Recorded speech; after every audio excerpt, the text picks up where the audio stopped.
E aí, meu caro? Deu certo. O que estava acontecendo de errado aqui, hein? Cara, a gente tá acontecendo de errado uma pequena discrepância entre a tecnologia e a nossa geração. Como é que você está? Tudo bem? Tudo jóia, cara, graças a Deus. A gente sempre apanha um pouquinho, né, cara? Não tem jeito. Verdade, estou É vendo natural. vários colegas aqui já presentes. O Enzo também está presente. Enzo Bassetti? Vários. Isso, Ah, olha amigaço. só. Forte abraço, forte abraço, Enzo. Joia, vamos lá, vamos bater um papo. Como é que você está? Tudo bem? Tá frio aí? Não. Aqui, não, frio aqui, frio pouco é bobagem, né? Aqui começou a vir a frente fria, a gente já colocou uma camisa de manga aqui, né? Cara, Para esperar um frio maior. Estão falando em 1 grau para a semana que vem, aí vamos ver se vai ser verdade. meu velho, aqui está muito frio. Tá É, doido. Aqui está muito frio. Bom, vamos lá. Douglas, obrigado, cara, pela live. Eu sei que eu até acabei demorando para concretizar essa live. Você tem um projeto bem bacana. Você toda semana está trabalhando o júri nas suas redes sociais, né? Eu acho isso muito legal. toda terça um convidado, às quintas uma de penal e aos sábados uma de oratória, mas com convidado falando de júri, toda terça-feira já tem 1 ano e meio, Rogério. Putz, grila, que legal. Aí você está passando todos os segredos para os advogados. Mas, o conhecimento, cara, a gente tem alguma uma experiência pequena na área, né? E a gente acaba ganhando muita experiência dos colegas. E o conhecimento, o pouco, tanto o pouco que a gente tem, quanto o conhecimento que os colegas trazem, cara, ele só tem valor se for para ele ser partilhado, né? Verdade, E verdade, isso é bacana. verdade. Cara, então eu vou fazer o seguinte, Douglas, se você me permite, eu vou desativar os comentários Aham. ou deixo ativado? É que você some nos comentários. O que, que você prefere? Cara, eu não costumo desativar, mas fica à vontade. Então vamos deixar, então vamos deixar. Só se eventualmente travar muito, etc. É, Então vamos deixar. às vezes acontece de pesar um pouco, né? Mas eu não desativo. Ou aparece alguém que é amigo de muito longa data, começa a contar segredos sobre a gente, aí a gente desativa, né? Eu sei bem o que é isso. Eu sei bem o que é isso. Mas fica tranquilo. Vamos lá. Vamos bater um papo, então. Eu tô na tua casa, a sua casa, as suas regras aí. Você que manda. Então vamos lá, vamos lá. Abraço para a galera aqui. Estou vendo muita gente presente. Olha só o nosso grande jurista Tadeu, Cícero, quem mais? Professor Xavier, Júnia Andrade, já falei do Enzo, Gabriel Bertolin, Joia. Então vamos lá. Douglas, o nosso tema hoje é explorar provas no plenário do júri. Lembrando que no plenário do júri, nós nos dirigimos, no que diz respeito à matéria fática e probatória, ao juiz do fato, ao jurado, que é um juiz leigo e não raras vezes contrariado, né?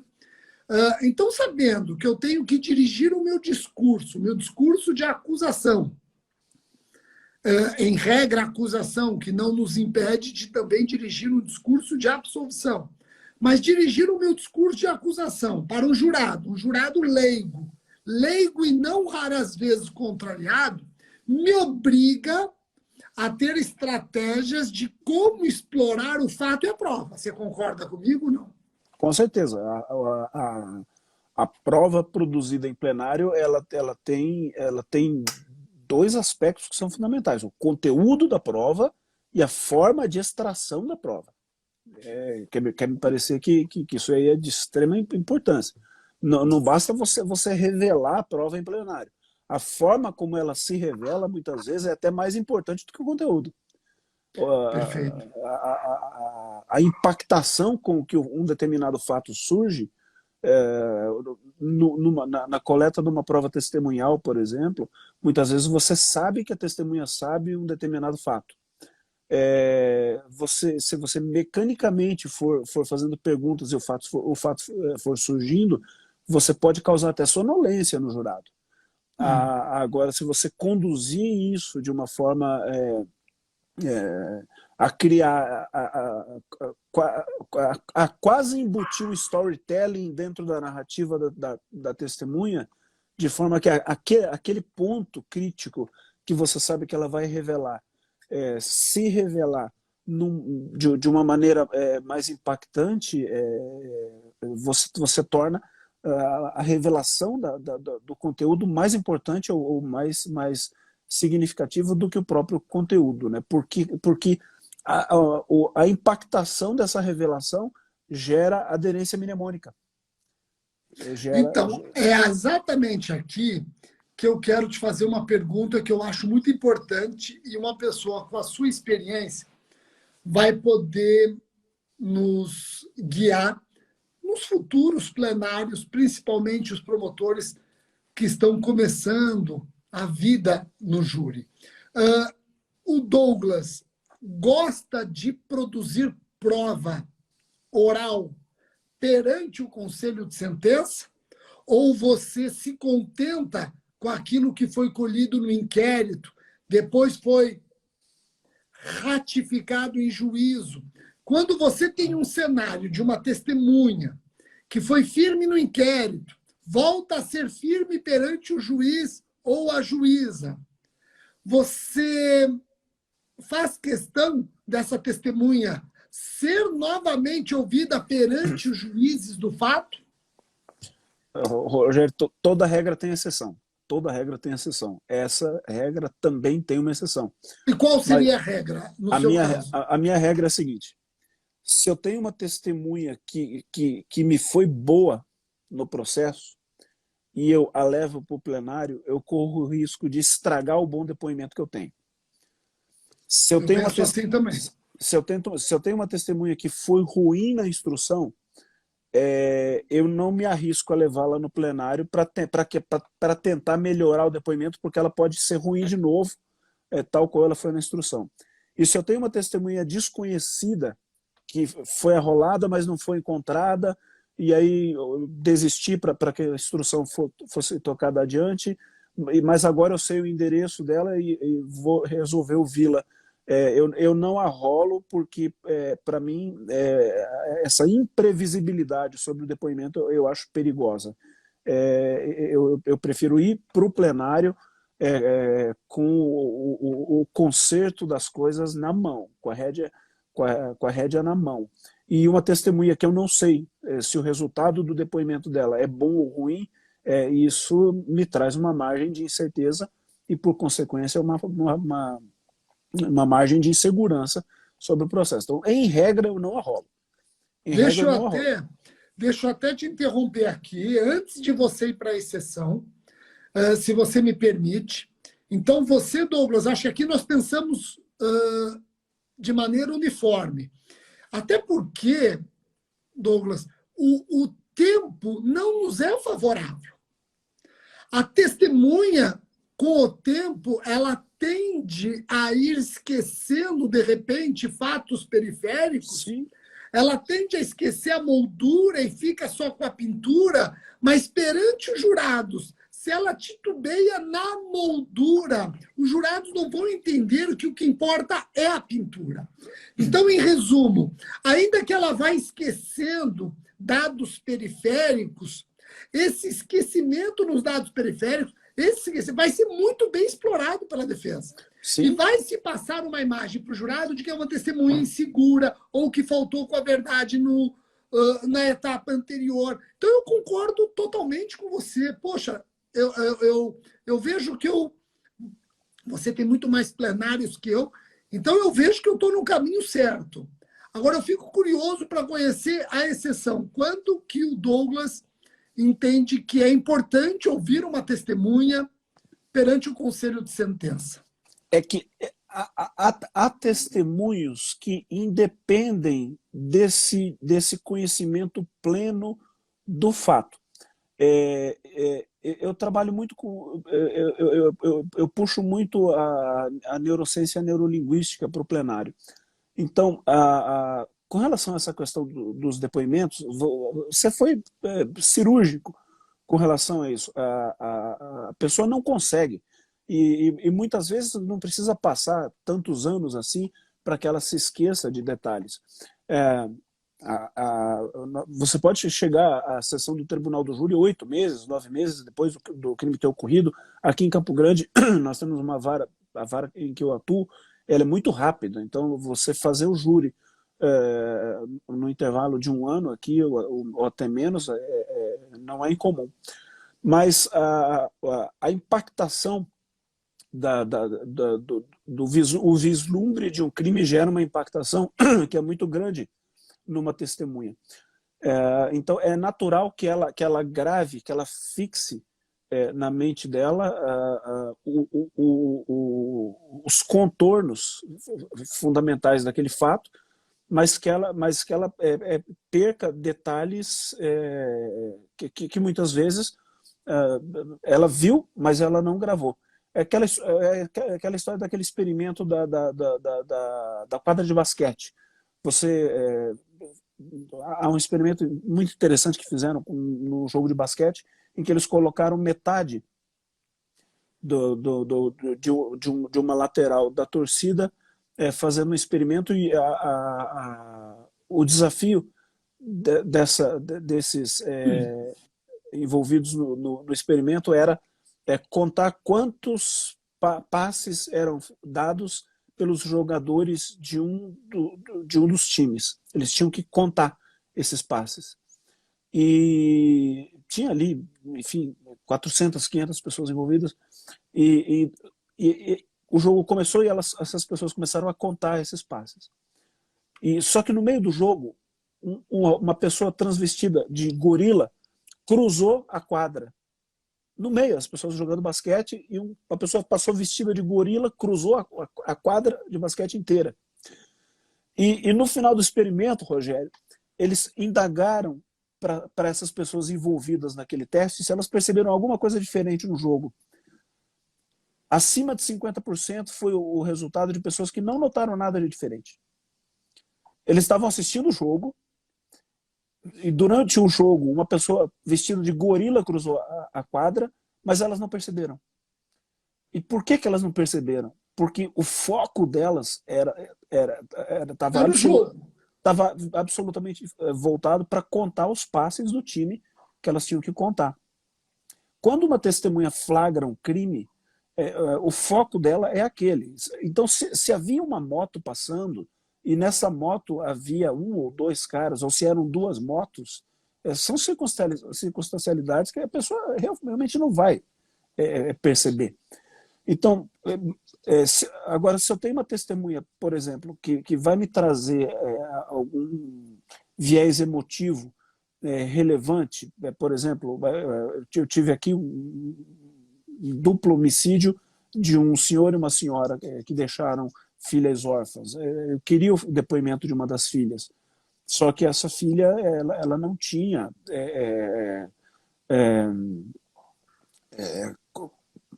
uma contribuição para dar com riqueza de detalhes a respeito do fato. Então, perguntei a ela o que tinha que perguntar a respeito do aspecto afetivo e destrutivo do crime, e com isso ela me contribuiu. Depois a defesa explorou os vazios da memória dela. Mas aí, na explanação para o conselho de sentença, eu tratei da explicação alusiva a essas falsas memórias. Mas, em geral, essas exceções elas são muito relacionadas a impactação que o crime de homicídio provoca. Legal. Eu também tenho essa impressão com relação à prova oral no plenário do júri. E realmente o jurado, eu insisto nisso, é um juiz leigo, contrariado, desconfiado. Ele vê o Ministério Público e a Defesa se degladiando no sentido técnico-jurídico, e ele tem como porto seguro o magistrado ali, é quem ele busca enxergar pelo menos luzes. Olha, deixa eu ver o magistrado se me dá... Então, eu também fico muito preocupado, Douglas, com a postura do magistrado no júri. Isso me preocupa muito. Você já deve ter ouvido falar que o juiz no júri tem um papel absolutamente coadjuvante. Quem fala isso desconhece o Código de Processo Penal e nunca fez um júri. Porque o Código de Processo Penal já diz que o juiz é o presidente do tribunal do júri. Como é que pode o presidente de um tribunal do júri ter um papel coadjuvante? Nunca assisti uma explicação de quesitos na hora da votação, né? Exatamente. O juiz é quem instrui, ainda que façamos as perguntas dentro de um cross-examination, etc., mas o juiz é quem instrui. O juiz é quem adverte. O juiz é quem tem o poder de polícia ali. O juiz é quem acaba ditando as regras em cima do que diz a lei. Então, o papel do juiz é muito importante. E aonde que eu me preocupo? Eu já fiz júri, Douglas, onde o juiz foi muito ríspido com a testemunha. Desnecessariamente. Aquela postura do juiz do plenário, que não raras vezes não é o juiz da primeira fase. Sim. E ele acaba sendo um juiz ríspido, acaba sendo um juiz impaciente, acaba sendo um juiz... principalmente juiz que não tem a consciência dessa sua importância, um juiz que não gosta do júri, tem juiz que não gosta do júri, lamentavelmente. E ele acaba, no plenário do júri, dentro dessa instrução, ele destrói todo o castelo construído durante a primeira fase. Então, eu tenho, é mais um fator de preocupação quando você resolve produzir prova no plenário. É mais um fator de preocupação. Sim. Nesse sentido, eu coloco também a sua... eu queria saber a sua opinião. Você já se deparou com uma instrução mal feita no plenário pelo magistrado e testemunhos que poderiam ter sido muito bem explorados, foram instruídos? Já, inclusive eu tive uma certa situação em que eu tive que levantar uma questão de ordem, que na verdade não era uma questão de ordem, porque ou era, não sei, acho que era, porque a questão de ordem a rigor é você levanta por conta de uma violação a um dispositivo legal, né? Mas o que eu precisava, na verdade, era interromper aquilo. O juiz começou a pressionar a testemunha, porque ele não estava se satisfazendo com o teor do depoimento. Não sei por que cargas d'água, supondo que a testemunha mentia, quando na verdade não. A testemunha, ela na verdade, naquele momento, ela tinha algumas recordações cruzadas sobre o fato que ela vinha relatando. Era um homicídio de muitos anos antes, e ela, claro, depondo ali, alguma coisa era contrária ao que ela tinha dito na instrução, que tinha ocorrido muitos anos antes, e mais ainda contrários ao que ela havia dito no inquérito policial muitos anos antes. E o juiz começou a adotar um tom muito agressivo com relação a ela, começou a falar de falso testemunho e tudo mais, e eu levantei uma questão de ordem. Acho que não, de fato era uma questão de ordem, porque o dever de urbanidade no trato das partes, ele é previsto em lei, né? Então, quando você levanta a questão de ordem, você tem que levantar você está pedindo, na verdade, a interrupção do que está acontecendo para preservação pelo respeito a determinado... eu costumo dizer o seguinte, viu, Douglas? Questão de ordem quando está uma desordem. Pronto. Ótimo, porque no fundo foi isso. E o que eu pedi, o que eu interrompi, foi exatamente nesse sentido. Falei, doutor, a testemunha, ela está afirmando o que ela conhece. Vossa Excelência não se satisfaz com o que ela conhece, Vossa Excelência tem o processo inteiro aí para examinar e arrolar testemunhas do juízo que digam o que Vossa Excelência quer. E, aliás, teve essa oportunidade durante toda a instrução. Podia tê-lo feito, né?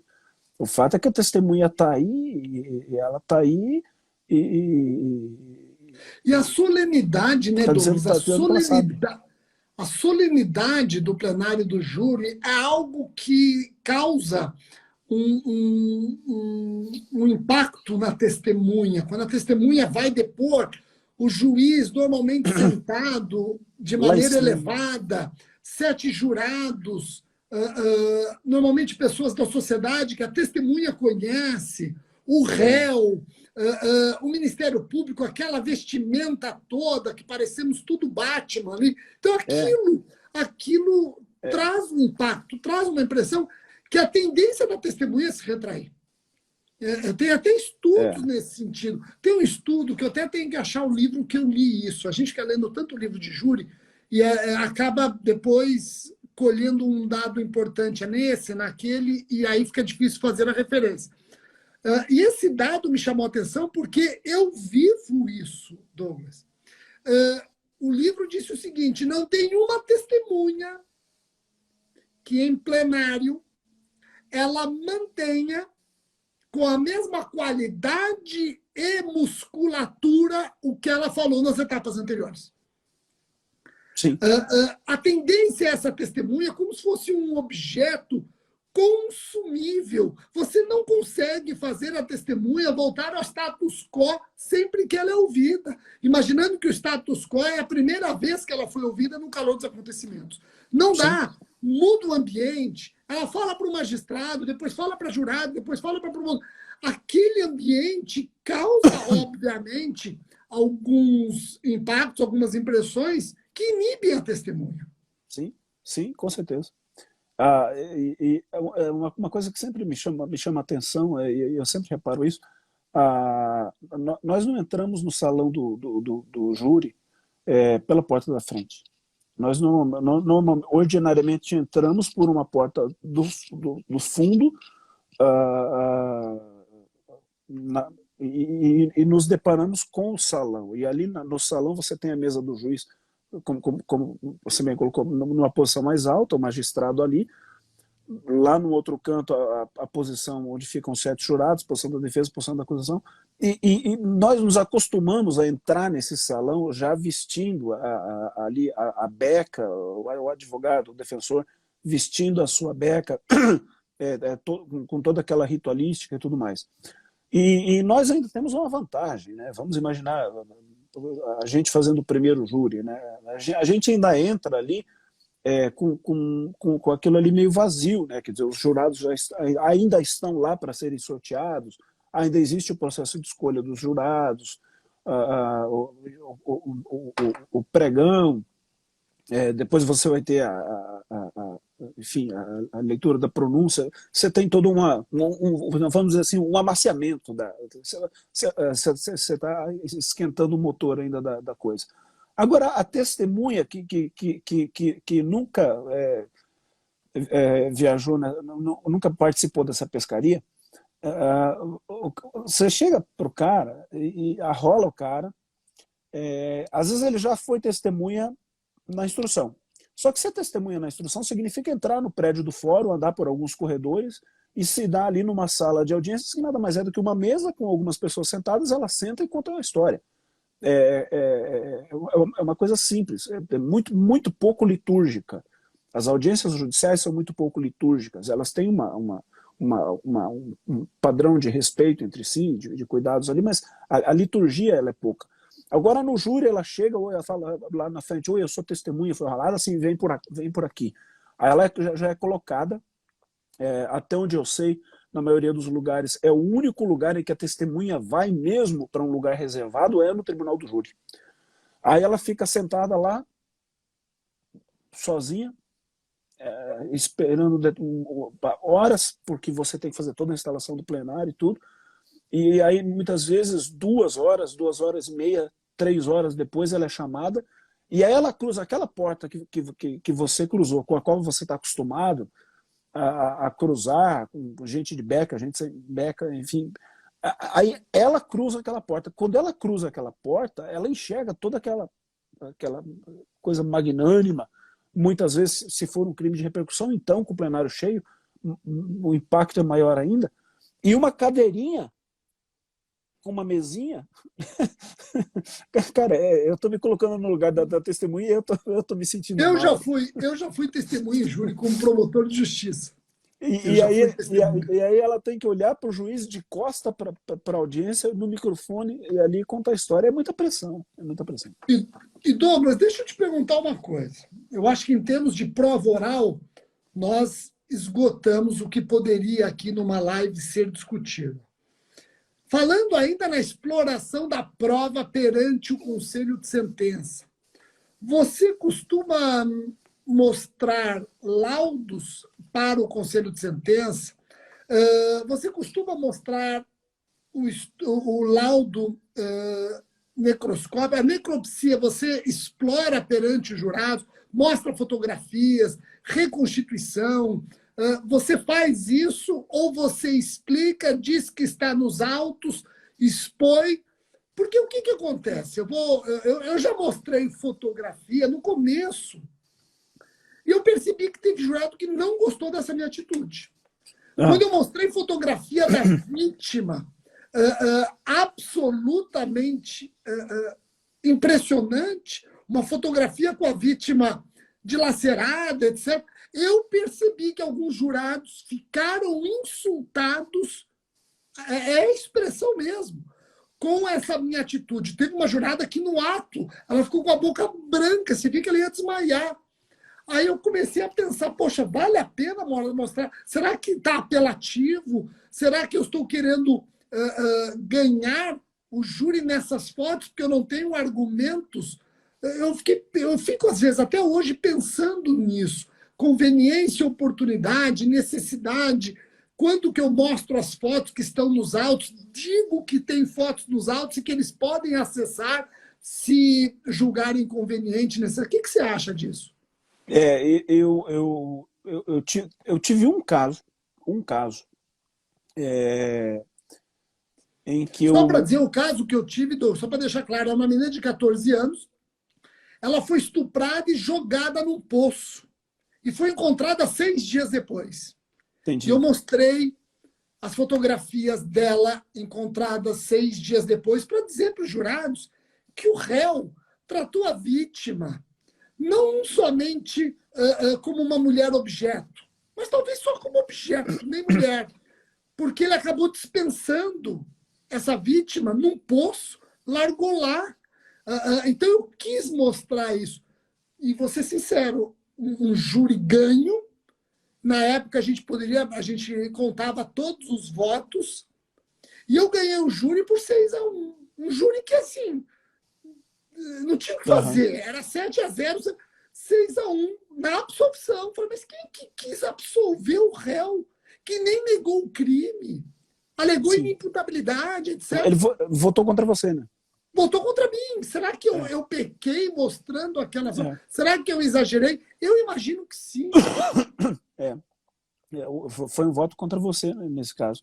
Porque tem um colega nosso aqui dizendo que não gosto de mostrar fotos, tento explorar pelos croquis, por exemplo. É o Daniel, colega nosso, interessante. É o Dani do Distrito Federal, promotoraço do júri. E eu vou ser sincero, eu tive um processo, inclusive, que antes da realização do júri, eu pedi o desentranhamento das imagens da necrópsia, porque era um homicídio de trânsito e essa moça ela ficou 9 dias internada, produzindo líquido, vertendo líquido na cabeça, lutando contra a vida, e morreu. E era uma moça de 23 anos, uma menina jovem, muito bonita, com um futuro brilhante pela frente. A família me cedeu muitas fotos dela em vida. e a necrópsia foi muito bem feita, porque ela teve absolutamente a metade do corpo fraturado. Tudo que era do lado esquerdo fraturou. Ela quebrou o braço, todas as costelas, os ossos da perna, todos fraturaram, porque o carro foi atingido, levou uma pancada do lado esquerdo, e sozinho ele teve 47 metros de arrastamento para a direita. E na necrópsia, o médico registrou fotograficamente toda a necrópsia. E aí tinha aquela imagem da menina nua, com os cabelos raspados, enfim. E aquilo no processo me parecia uma coisa muito agressiva. E não só eu tinha a certeza de que eu não iria olhar, como foi um caso que causou muita repercussão aqui em Campo Grande. Eu tinha receio de que a imprensa tivesse acesso, às vezes jurado folheando o processo, alguém fotografasse por fora. Eu pedi a exclusão das fotos. Nós temos alguns casos aqui de violência meio brutal, com tribunais do crime, enfim, que eu economizo a exibição das imagens.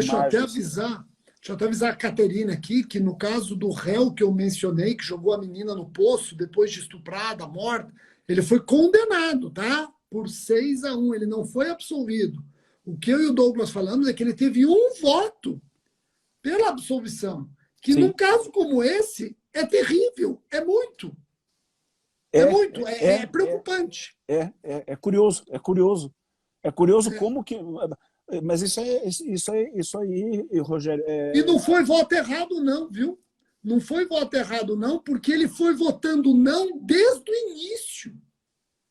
Isso aí neurociência pura. Foi um voto dado por heurística do afeto.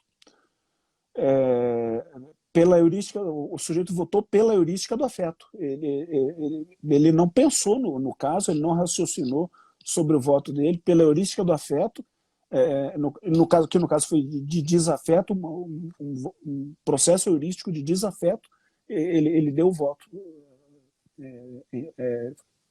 Voto totalmente explicável. Eu vou até esclarecer o doutor Cláudio Soares aqui, dizendo que terrorismo em plenário do júri é inadmissível, sensacionalismo barato é abominável. Eu não acho que mostrar fotografia é terrorismo, é sensacionalismo. O que eu acho é que hoje eu penso estrategicamente se eu devo fazê-lo ou não. Porque se eu tenho uma fotografia, estrategicamente eu posso mostrar se eu entender necessário. E, aliás, é direito do jurado consultar tudo que existe nos autos, inclusive os laudos com fotografia. Não posso subtrair de quem vai julgar fatos e provas laudos instruídos com fotografias. Sim, seria absurdo. O que eu estou comentando com o Douglas talvez foi a estratégia de eu não mostrar, mas deixar à disposição para o jurado que queira ver. Só isso. Eu me dou a exibição fotográfica, na maioria dos casos, quando eu tenho como é que eu vou dizer? O antes e depois. Entende? Se eu tenho, por exemplo, a imagem da vítima viva, bem, feliz, e o depois. Eu tenho um exame de local... Você faz esse contraste. Eu tenho um exame de local que mostra a vítima em várias posições, em vários ângulos, absolutamente dilacerada. Eu não escancaro todas as posições, todas as dilacerações da vítima, mas eu muitas vezes elejo uma imagem que transmita a mensagem de que a vida se foi para aquela pessoa. Essa imagem eu elejo. Mas eu busco, muitas vezes no contato com a família da vítima, eu busco que me tragam imagens da vítima em vida e bem. Isso eu junto no processo, exatamente para usar junto no 422, ou no 479, se ocorrer depois, exatamente para mostrar esse conflito como argumento consequencial da ação do réu. Da ação do réu. Te confesso que bem no passado já cheguei a fazer de expor no telão imagens dilaceratórias, enfim, mas não me fez bem depois. Não me fez bem depois. Deixa eu te perguntar uma coisa, Douglas, que eu acho importante. Tudo bem, nós temos que, nessa live aqui, nós estamos falando sobre prova no plenário do júri, etc. Deixa eu fugir só um pouquinho, mas ainda explorando a tese do Ministério Público. Você usa em plenário doutrina, jurisprudência? Você perde tempo lendo doutrina, lendo jurisprudência? Que tipo de doutrina você usa? Você também trabalha com doutrina metajurídica? Você usa isso? Cara, lamento te informar você lamento te informar porque você se não um dos mais conceituados doutrinadores do Brasil, mas eu não uso doutrina em plenário. Você sabe que eu concordo e discordo de você. Eu discordo dos predicados que você muito amavelmente me atribui, fruto da nossa amizade, e concordo que eu não tenho que perder tempo com doutrina e jurisprudência perante jurados, porque eles julgam fatos e provas, e vou ficar lá eu usando doutrina, cansando jurado, jurisprudência, que é de outro fato. Então, só para deixar claro que aqui nós estamos falando a mesma língua. Sabe o que eu costumo dizer, Rogério? O júri... A Thalita também não usa. A Thalita é colega nossa, aí também não usa. Então, você sabe o que eu costumo dizer, cara? Que a gente quando dá aula de processo na faculdade, a gente ensina que o júri é um procedimento bifásico. Mas, na realidade, em termos reais, concretos, o júri, na verdade, ele é trifásico. Ele tem uma fase que vai da denúncia até a pronúncia, e uma fase que vai da pronúncia até o pregão. No pregão, você inicia uma terceira fase. Porque a partir do pregão, quando o cara, aquele carinha vai lá na frente e fala: será levado a julgamento o réu fulano de tal, atuará na acusação Dr. Rogério Sanches Cunha, pelo Ministério Público do Estado de São Paulo. Atuará na defesa o Dr. fulano de tal, advogado. O júri será presidido pelo magistrado fulano de tal. E termina. Quando ele acaba o pregão, Rogério, encerrou a fase do direito e começou a fase da natureza humana. A partir dali, se você tem, por exemplo, um réu que está sendo acusado de um homicídio e existe uma qualificadora de motivo fútil, cara, você vai ter... você pode, na hora ali, pelo celular, listar 30 jurisprudências de Tribunal Superior dizendo que aquilo que o cara fez, ou pelo que ele matou, caracteriza futilidade. Outras 30 dizendo que não caracteriza futilidade. Outras 30 dizendo que caracteriza, na verdade, torpeza. A gente não tem, cara, e isso é uma característica do nosso direito, a gente não tem estabilidade suficiente para pegar um determinado fato e levar aquilo à corte como se aquilo fosse se encaixasse num precedente jurisprudencial de forma muito clara. Então, o que você acaba tendo é o Zequinha, que estava sentado com a Mariazinha, a namorada dele, no bar, tomando ali o lanche dele, e aí passou o Tião. Aí o Tião deu uma olhada na perna da Mariazinha, o Zequinha não gostou, foi tirar com o Tião.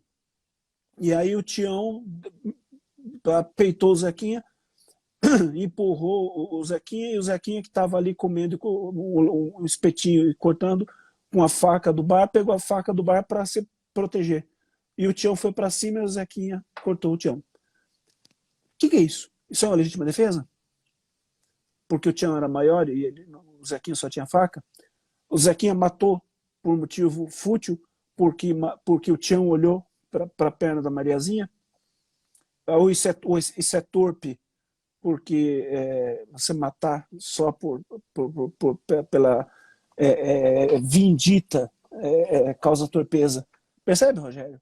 Percebo e digo mais, viu, Douglas? Digo mais. Você não Você encontra... mencionou uma coisa que eu achei muito interessante, e aqui eu quero fazer uma homenagem a Alberto Silva Franco, que nos deixou recentemente. Alberto Silva Franco, salvo engano, faleceu faz pouco tempo.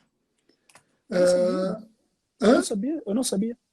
Pois é, eu tenho até que confirmar, mas eu vi essa notícia no Instagram de um amigo meu que o tem como um grande mentor. Bom,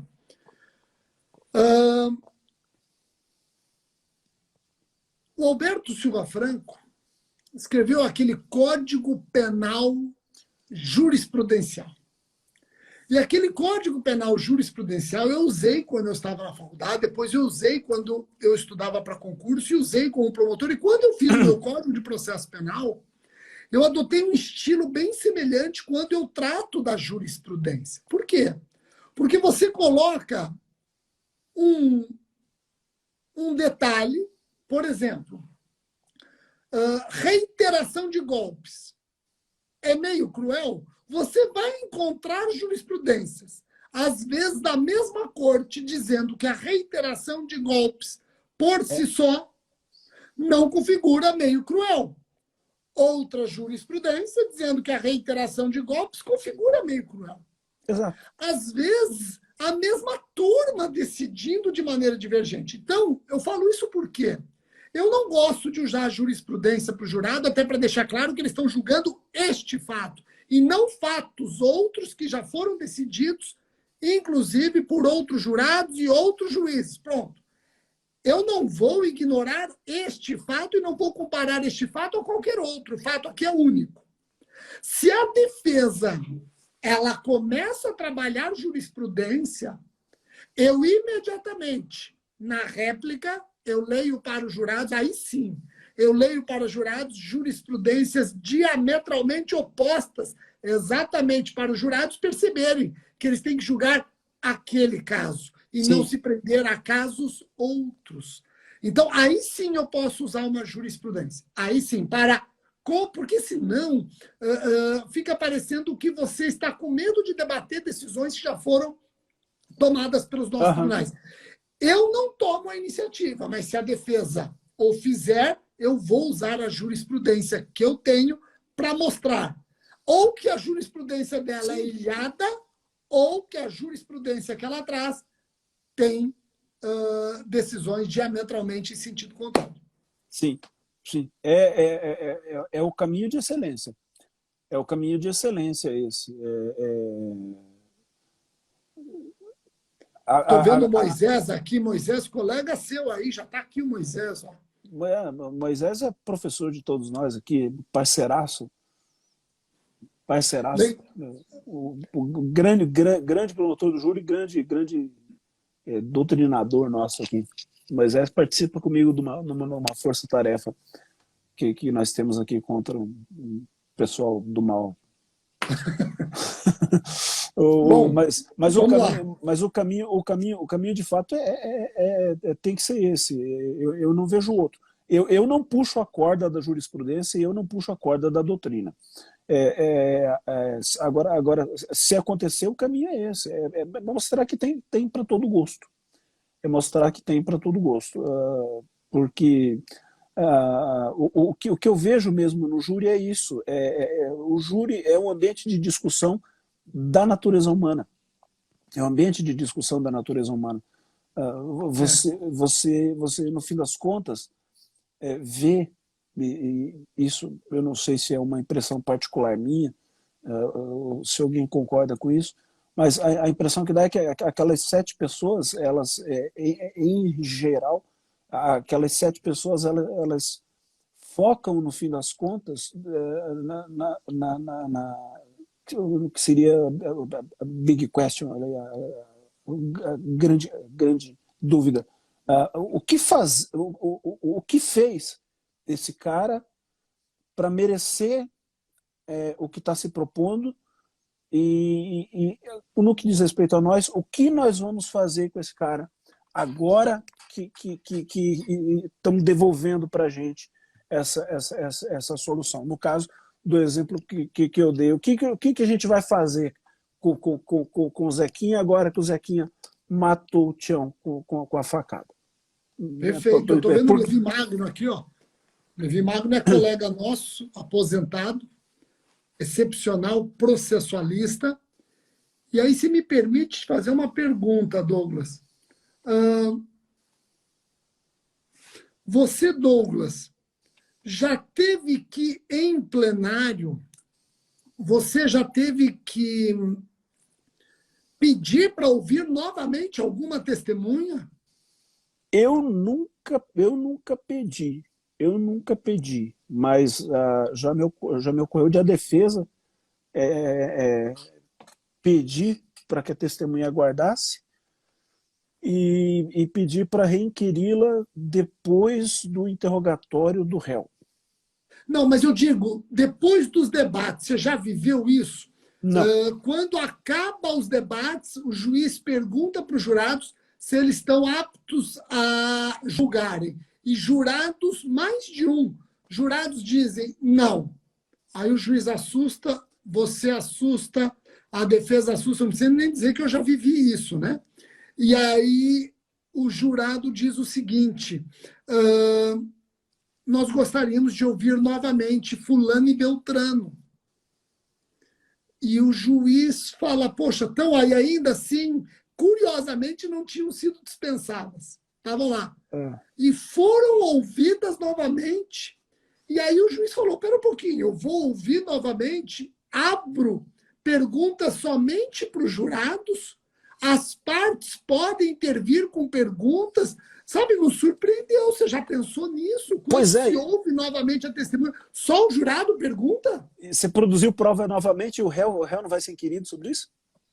O réu Você não vai entendeu? falar? Ele não foi novamente inquirido, mas houve um contraditório e tal. Mas olha que interessante. Os jurados fizeram a pergunta, porque os jurados queriam ouvir fulano e beltrano. E aí, quando os jurados perguntaram, e perguntaram sempre por intermédio do juiz, eles colocavam as perguntas por escrito, o juiz, ele traduzia a pergunta para que, se eventualmente houvesse ali alguma indicação de convencimento de um jurado ou outro, ele amenizava a tinta. E depois que ele ouviu as testemunhas, ele olhou para mim e fez assim: e agora? A acusação e a defesa voltam a fazer perguntas? Eu falei para ele, claro! Mas você não parou para pensar nisso? Que interessante. Eu tive uma situação com um pouco menos de sorte, porque quando terminaram as inquirições das testemunhas, o juiz perguntou se nós queríamos que as testemunhas ficassem disponíveis para uma eventual inquirição posterior. Nós dissemos que não, tanto eu quanto a defesa, e as testemunhas foram liberadas. E no final do julgamento ocorreu exatamente isso. Os jurados se encontram aptos a votar E aí uma jurada levantou a mão, e aí o oficial de justiça foi até ela, ela cochichou no ouvido do oficial de justiça. Aí o oficial de justiça fez uma fisionomia assim, tipo, ouviu o que ela falou, aí ele deu uma olhada assim para a assistência, olhou para mim, olhou para o advogado, aí ele veio caminhando devagarzinho, cochichou no ouvido do juiz. Aí o juiz pediu para o advogado se aproximar, mas eu já estava do lado. A, a, a jurada queria ouvir novamente uma das testemunhas, só que a testemunha havia sido liberada logo no começo do júri e tinha assistido o júri inteiro. E aí não tinha como, porque se entendeu ali que a testemunha estava viciada pelos debates, pelas arguições, por tudo que havia se dito sobre o depoimento dela, sobre o depoimento das demais e tudo. Eu estou até vendo aqui, ó, já está dando 1 hora para a gente gravar essa live. Muita gente pediu para salvar a live, então temos que salvar esta live. Mas eu quero encerrar respondendo aqui um comentário bem interessante do Gabriel. Por que alguns juristas afirmam que o júri é um instituto falido? Bom, eu ouso discordar. Eu não acho que é um instituto falido. Agora, aqueles que afirmam que é um instituto falido, reparem que quase sempre esses críticos nunca fizeram um júri. Sim. Nunca trabalharam no júri. Nunca buscaram promover a justiça, seja como acusação, seja como defesa, no tribunal do júri. Quando você termina o julgamento perante o tribunal do júri, você sai, sim, com uma impressão de que ali foi promovida a justiça. Às vezes com uma sensação idêntica ou até maior do que aquela sensação que se fica depois de uma audiência. Quem criticou, por exemplo, foi o então presidente do STF, o ministro Dias Toffoli, que nunca advogou no júri, salvo engano, nunca advogou no júri. Então fica difícil você escutar esta crítica de quem nunca participou do júri. Seria a mesma coisa que eu criticar um campo que eu nunca pisei. Você me concede uma parte? Claro, a parte é o tempero do debate, já dizia Pínola Filho. Só para mandar um beijo para minha esposa, que acabou de entrar, Ariane Murad. Ariane Murad, minha esposa, que acabou de entrar. Preciso mandar um beijo para ela aí. Com certeza. Cara, eu tenho que fazer um registro aqui importantíssimo, que acabou de entrar nesta live, Gabriel Chalita. E eu vou até esperar o Chalita dizer se ele topa ou não. Por quê? Porque o Gabriel Chalita, deixa eu ver se ele continua na live. Professor Gabriel Chalita, faça assim se continua na live. Porque se nós estamos falando de júri, estamos falando de explorar fatos e provas no júri, estamos falando de oratória. Eu, quando ingressei no Ministério Público há 22 anos, no meu primeiro júri, eu tirei 1 semana para ler um livro do Gabriel Chalita. Cara, foi excepcional a sedução do discurso. A sedução do discurso jurídico. Do discurso jurídico. O livro eu queria fantástico. ver se o professor Gabriel Chalita está aqui na live ainda. Vamos ver se ele ainda está aqui na live, o professor Gabriel Chalita. Se ele fizer assim, eu quero saber se ele está na live. E se ele estiver na live, eu vou ver se ele topa rapidamente dividir a tela para falar sobre isso. Deixa eu ver se ele está aqui. Ó. Já vamos falar o nome do livro outra vez, do Gabriel Chalita. Tem vários colegas de Ministério Público aqui. Excepcional. Eu não sei nem se está esgotado, eu precisaria ver. O livro é a sedução do discurso jurídico. Deixa eu ver se ele está aqui. Poxa, acho que ele não está mais com a gente aqui. Deixa eu ver se ele está na live.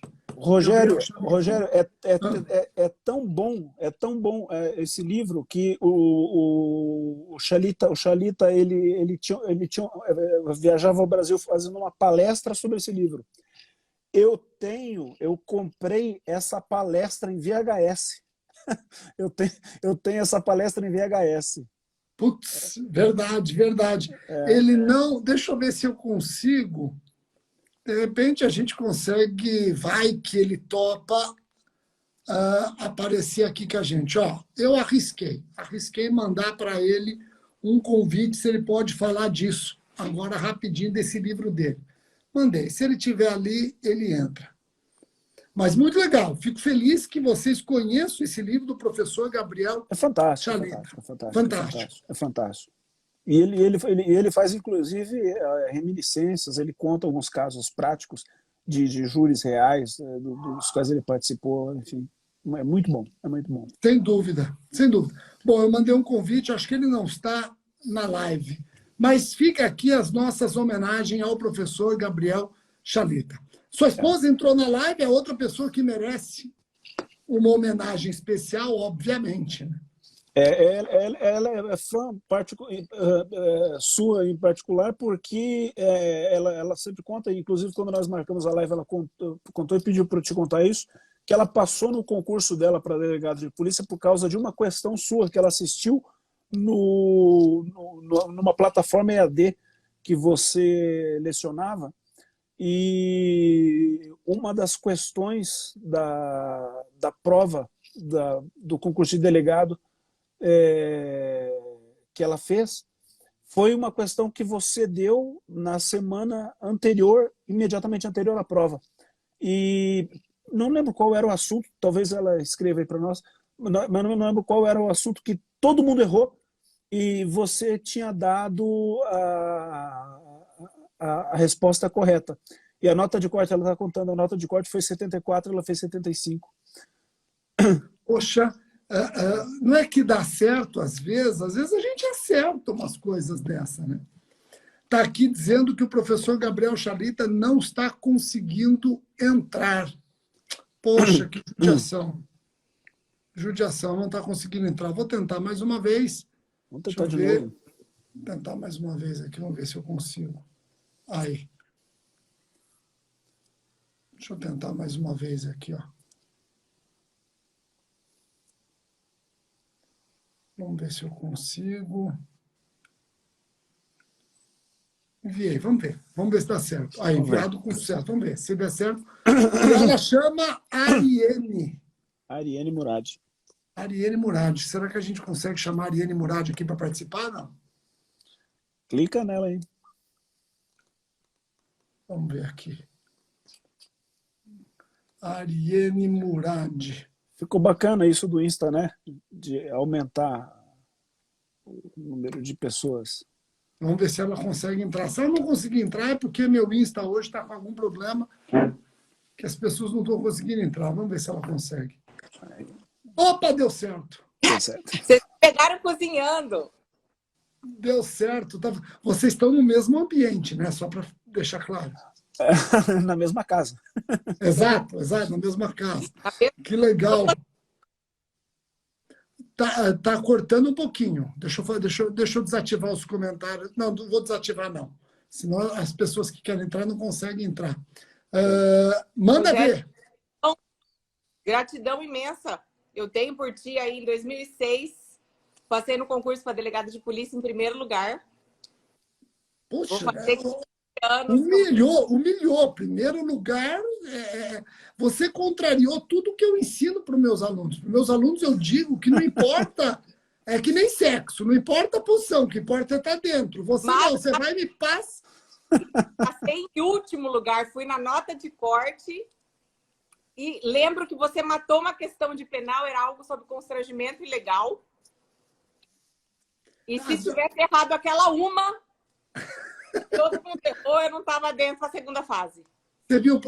Eu gosto disso, tá né, Douglas? Eu gosto disso. A pessoa acerta 70 questões, passa em primeiro lugar, mas foi aquela única questão que eu dei a dica que foi responsável pela aprovação. Eu gosto disso.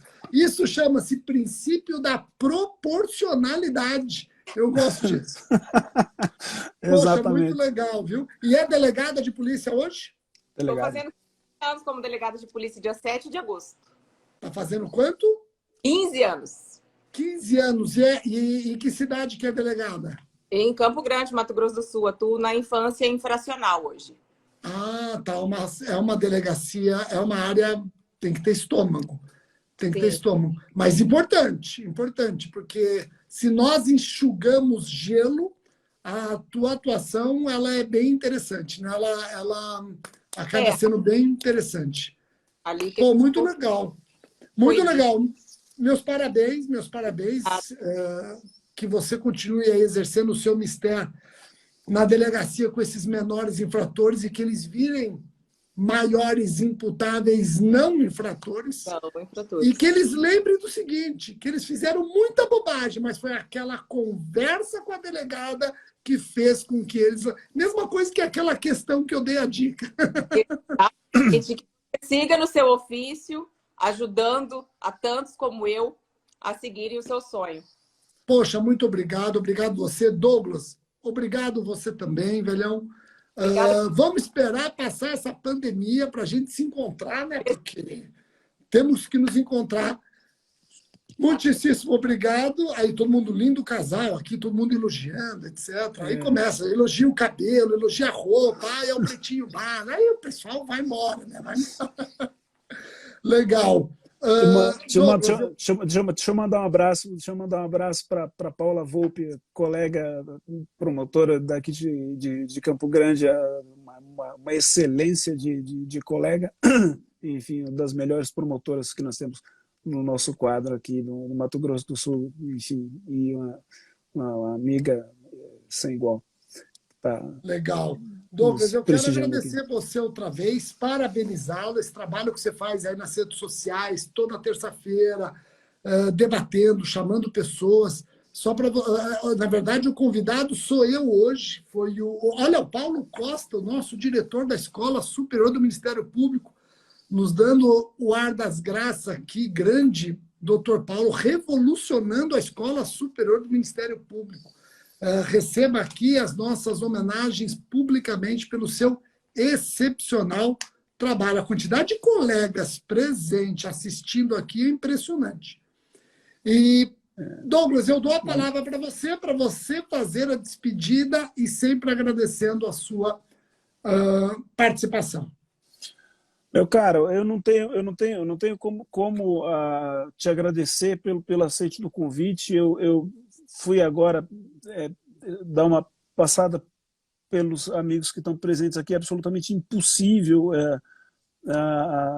agradecer a todos. Estou vendo aqui o colega Jefferson Borges, amigo meu, advogado aqui de Campo Grande, a nossa dama do júri, Eliane Gaia, lá do Pernambuco, que está aqui presente. Enfim. Mas sabe qual é a pessoa mais importante que está presente aqui? A minha mãe está aqui, ó. Que maravilha, cara. Nice Cunha. É a pessoa mais importante presente aqui, minha mãe, olha só. E vários futuros colegas também, se Deus quiser. Exato. Vários futuros colegas também assistindo. Marcelo Bauser, lá do Paraná, cara, um outro monstro do júri. Enfim, não tem condição de citar. A gente vai cometer erro, a gente só pode agradecer essa pleiade enorme de colegas do Ministério Público, de advogados, muitos amigos nossos, delegados e delegadas de polícia, enfim, estudantes de concurso. Mas o grande agradecimento é a ti por ter aceito esse convite para esse bate-papo e por tê-lo feito aqui no teu Insta, na tua casa. É uma honra, um privilégio. E, enfim, um grande marco esse bate-papo. Você é um cara fora de série. Tamo junto e vamos combinar uma próxima. E que seja mais rápida. Eu digo que o intervalo de tempo entre as lives seja bem menor. E vamos discutir, sabe o quê? Eu já vou propor aqui, hein? Vamos discutir estratégias na escolha de jurados. Existe estratégia? Qual estratégia você usa, etc., Então, eu já deixo aí, de repente, esse detalhe para a gente ir maturando e fazer uma live só sobre escolha de jurado. Vamos? Tá combinado. Setembro a gente faz. Beleza. Douglas, um abraço grande, um abraço para todos e até o próximo encontro. Tchau, tchau.